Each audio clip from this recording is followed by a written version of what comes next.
અને આપણે બધા હું કે સુરત જાવું હું ત્યાં ડાયટું છે સુરતમાં એ ખબર નથી પડતી. આ તો કેમ હવે અમે વૈયા ગયા ને ખબર નથી પડતી. અફસોસ કેમ કરું હવે કોને કેવું? સુરત રહેવાની ગણતરી જ નથી. તો ફાર્મ હાઉસમાં રહેવાની ગણતરી છે.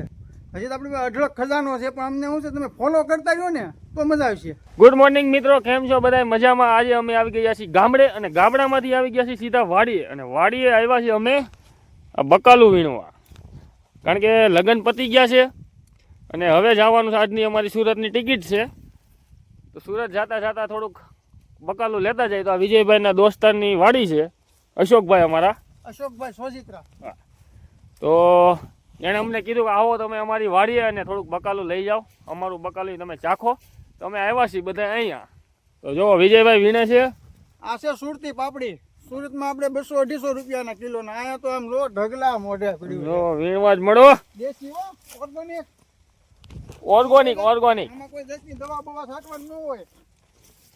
તો મિત્રો હવે આપણે સુરતી પાપડી વીણાઈ ગઈ છે અને હવે આપણે આવ્યા છીએ સીધા મિર્ચી વાલોળ ઉપર. હવે અમે તમને બતાવીશું મિર્ચી વાલોળ કેવી હોય. જો એનું તમે શાક ખાવ ને, બતાવો વિજયભાઈ. મિર્ચી વાલોળ મિત્રો, આનો ભાવ એવો એવો. અને આ બધી ઓર્ગેનિક વસ્તુ. આમાં કોઈ જાતની દવા બવા તો આવે જ નહીં છાંટવાની. જે થાય એ પાણી ઉપર જ. એટલે હવે આપણે મિર્ચી વાલોળ વીણી લઈને પછી નેક્સ્ટ વસ્તુ તમને બતાવી. તો બન્યા રહેજો અમારા વિડીયો ઉપર, ઠીક છે? તો મિત્રો હવે આપણે આવી ગયા છીએ ત્રીજી આઈટમ ઉપર. એનું નામ છે પાપડી વાલોળ. પહેલી વાલોળ વીણી આપણે સુરતી વાલોળ, બીજી મિર્ચી વાલોળ, અને હવે ત્રીજી આવી છે આપણી કાઠિયાવાડી પાપડી વાલોળ. પ્યોર દેશી પાપડા વાળી. હા, આજ તો વાલોળ ઉપર જ તૂટી પડવાનું છે. મિત્રો હવે આપણી નેક્સ્ટ આઈટમ છે ઓળાના રીંગણા અને કાટાળા. આ ઓળાના રીંગણા છે અને ડીટીયામાં કાંટા હોય એટલે બહુ ધ્યાન રાખવું પડે. એક હમણાં અડી ગયું એટલે મને ખબર છે. જો મિત્રો, તો મિત્રો આ ઓળાનું રીંગણું, આમાં તો 3 થી 4 જણા નહીં પણ 5 જણા આરામથી ખાય શકે. આ તમ તો બનાવ્યું હોય, મજા આવ્યા કરે શાળામાં ખાવાનું. તો મિત્રો હવે આપણે જઈશું નેક્સ્ટ દેશી ટમેટા. ચાલો થોડાક ધીરે ધીરે હાલ્યા જાય. આ શીણા છે, શીણા થોડોક ટાઈમ વાર લાગશે પણ શીણા કાબુલી શીણા ખાવાની મજા આવશે. લાગશે વાર પણ આવશે મજા. એક નંબર કાબુલી શીણું આવશે. તો નેક્સ્ટ મિત્રો હવે આપણે ટમેટા ઉપર હુમલો કરવાનો છે. ચાલો.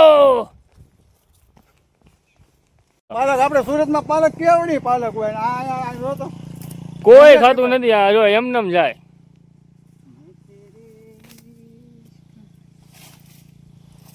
હુમલો કરો ટમેટા ઉપર, હુમલો. ક્યાં છે ટમેટા? ટમેટા. હાલો આ ટમેટા. એટેક. તોડો.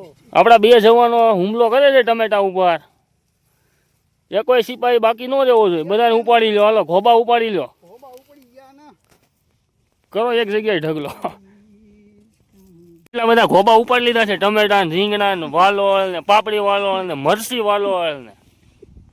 પણ આ બધું ઓર્ગેનિક શાક, અમારા અશોકભાઈની વાડીનું શાક ભાઈ. હાલ જો ફાર્મ જો. એટેક. આમ જોવો. વાહ ભાઈ.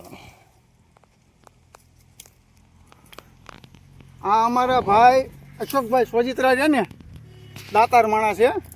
એની વાડીએ ગમે એ વસ્તુ હોય ને અડધું ગામ ખાય. અહીંયા અડધું ગામ ખાઈ જાઓ. તમે તાર ખાવા હાટું જ વાવ્યું છે. એમ જ એનું કેવું એમ જ છે.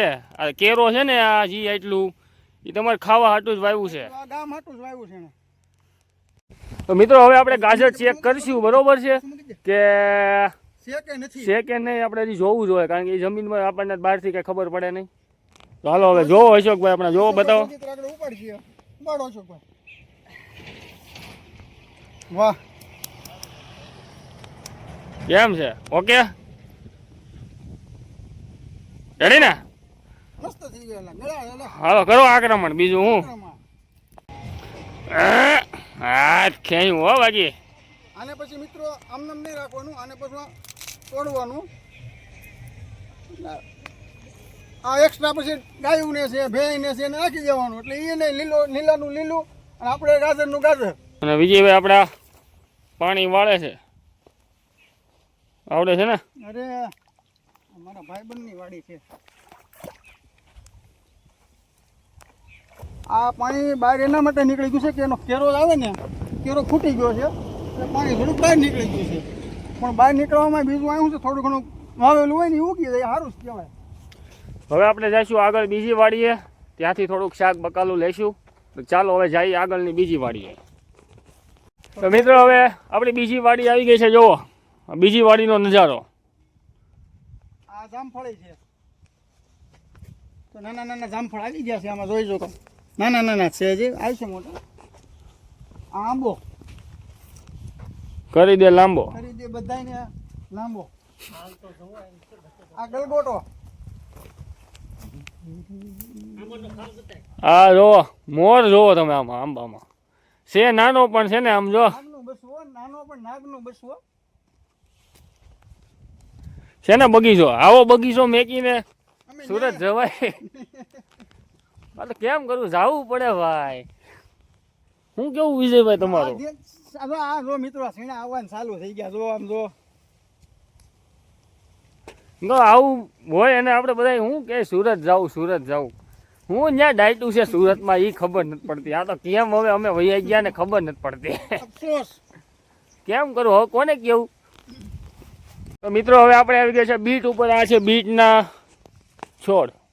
જો બીટ બરોબર નથી થયા હજી થતા આવે છે પણ આ બીટ ગુણકારી જેટલું ને બ્લડ બને બ્લડ. હવે થોડાક બીટ ઉતારી લઈ અને પછી તમને મળવી પાછા નેક્સ્ટ આઈટમ ઉપર. મિત્રો હવે આપણે આવી ગયા છીએ મેથી ઉપર. તો આ છે મેથી. મેથીનું કામ ચાલુ થઈ ગયું છે. મિત્રો આપણે સુરતમાં ભજીયા બનાવવા મેથી આપણે ગોતી ને તો આ મેથી આમ જો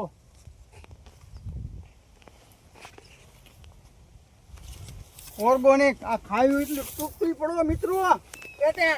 એટલે તો મિત્રો ચાલો હવે આપણે મૂળા ઉપાડવા જઈએ છીએ. ચાલો ઓર્ગોનિક મૂળો. દેશી ઓર્ગેનિક મૂળો. આ ફૂલ વાળું હોય ને એ મૂળા નહીં લેવાના. એમાં મોગરા વાળું તીખા હોય એ ખરાબ હોય. આવું લેવાનું પણ આમાં જે છે ખાતા આવે છે. જો એ ઝીણા ઝીણા થાય છે પણ આમાં છે હજી વાંધો નથી. ઓકે. તો મિત્રો આ છે અમારી નાની એવી વાળી. એનો નાનો એવો ઝલક નજારો. જો આવું નવું તમે અમારા વિડીયો જોતા રહો ને તો આ નવા નવા વિડીયોમાં તમને અમે જાણવા આપશું. બીજું હજી તો આપણી પાસે અઢળક ખજાનો છે પણ અમને શું છે તમે ફોલો કરતા રહ્યો ને તો મજા આવશે. અને ફટાફટ વિડીયોને વાયરલ કરી દો એટલે આવા નવા વિડીયો અમે બનાવતા રહી. અમને પણ મજા આવે ને તમને પણ મજા આવે. વિડીયો વાયરલ કરી દો એટલે આપણે બધા વિડીયો ખેતીવાડીના મેકશું. બરોબર છે? ખાસ ધ્યાન રાખજો અને કરો વાયરલ અને કરો સબસ્ક્રાઈબ.